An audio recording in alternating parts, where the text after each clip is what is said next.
Okey, kita teruskan dengan perkara yang ketiga, iaitu aspek bahasa. Dalam penulisan surat rasmi perlu menggunakan bahasa khusus. Contohnya, ganti nama diri pertama gunakan saya, iaitu yang lebih bersifat peribadi, ataupun kami untuk mewakili jabatan. Bagi ganti nama diri kedua, kita gunakan tuan.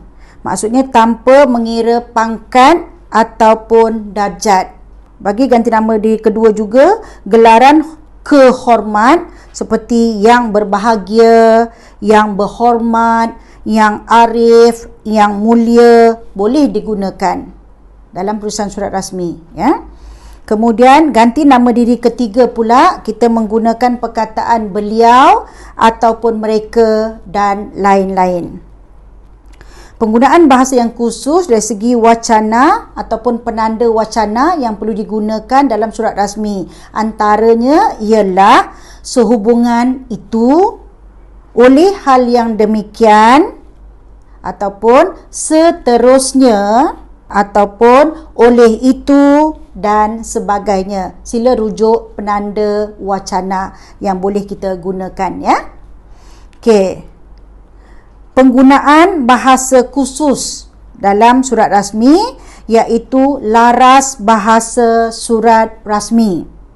Dalam penulisan surat rasmi, kita sering menggunakan rujukan ganti nama orang pertama, kedua dan ketiga.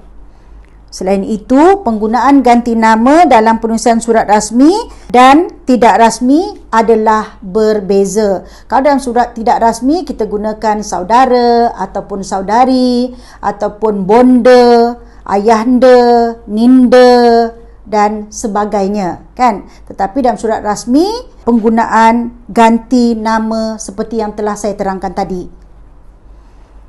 Kesalahan lazim yang sering dilakukan dalam surat, contohnya seperti email. Ejaan tu kena betul. E-M-E-L.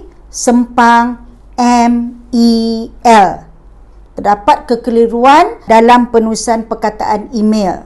Kemudian, ini berdasarkan sumber daripada modul asas tata bahasa dan asas penulisan dokumentasi rasmi DBP 2016.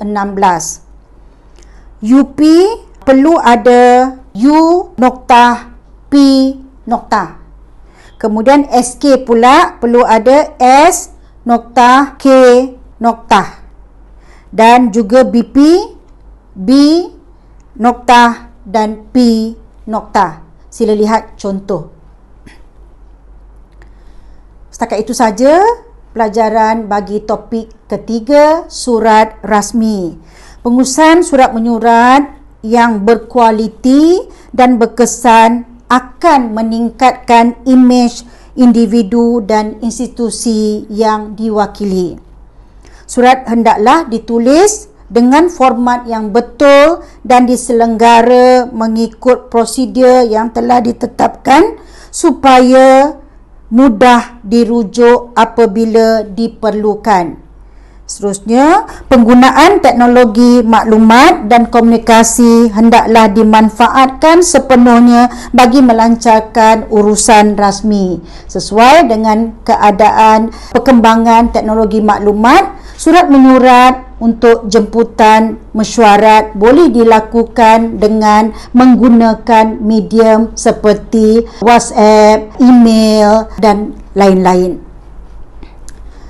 Rujukan yang digunakan dalam video kali ini ialah Samsudin Wahab 2008, Surat Minit Mesyuarat, Dokumen Perniagaan dan Laporan. Kemudian saya menggunakan juga Adi Yasran 2014, Khusus Penulisan Surat Rasmi, dan juga Azhar Saleh 2016, Kesalahan Bahasa dalam Penulisan Surat Rasmi dalam Pelita Bahasa, dan juga surat-surat perkeliling. Sekian, terima kasih, selamat dan beruntung. Tata.